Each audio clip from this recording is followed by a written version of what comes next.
আজকে জাতীয় ঐক্যমত্য কমিশনে প্রথম কথা বলেছি হচ্ছে যে গত ডিসেম্বরে যখন এই ঐক্যমত্য কমিশনের গঠনের প্রক্রিয়ার কথা বলা হয় মাননীয় প্রধান উপদেষ্টার পক্ষ থেকে, তখন এই কাজটা কিভাবে হবে তার একটা ফ্রেমওয়ার্ক তৈরি করার প্রয়োজন ছিল।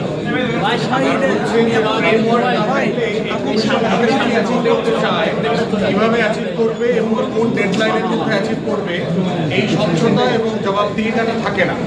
তো সেই জায়গাতে আমরা মাননীয় প্রধান উপদেষ্টাকে বলেছি এবং যিনি ডেপুটি ভাইস চেয়ারম্যান যিনি আছেন কমিশনের, তাকেও রিকোয়েস্ট করেছি যে আপনারা ঐক্যমত্য কমিশনের জন্য কী অ্যাচিভ করতে চান সেটা একটা লিখিত ফ্রেমওয়ার্ক তৈরি করা দরকার। দ্বিতীয়ত বলেছি হচ্ছে মাননীয় যে আইন উপদেষ্টা আছেন ওনার দপ্তরে গত 10 মাসে কি কি সংস্কার করা হয়েছে সেটা উনি বলেছেন, একটা ফেরিস্তি দিয়েছেন। তখন আমরা বলেছি এটাকে রেফারেন্স করে যে একইভাবে গত 10 মাসে এই অন্তর্বর্তীকালীন সরকারের একটা আমলনামার খতিয়ান বাংলাদেশের জনগণের কাছে দেওয়া দরকার।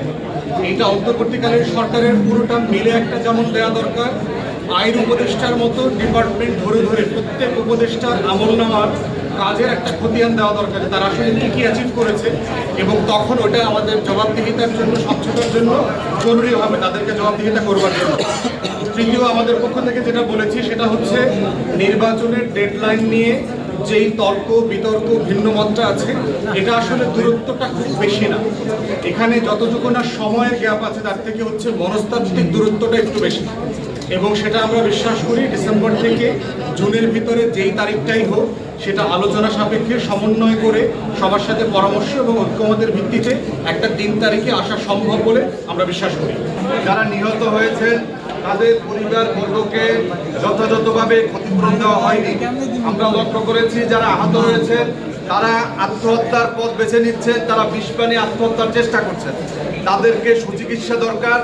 এখনো অনেকে মারা যাচ্ছেন বিনা চিকিৎসায়, এটা জানি বিশেষভাবে লক্ষ্য রাখা হয়।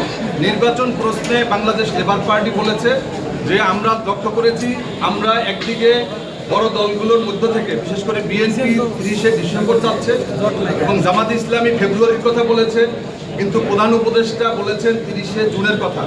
30শে জুন এবং ফেব্রুয়ারি, মার্চ, মে এবং জুন মাস, এই 2 মাস বৃষ্টি হবে, যার কারণে উনি চাইলে এই সমস্ত সম্ভব বিতর্ককে উনি এড়াতে পারেন।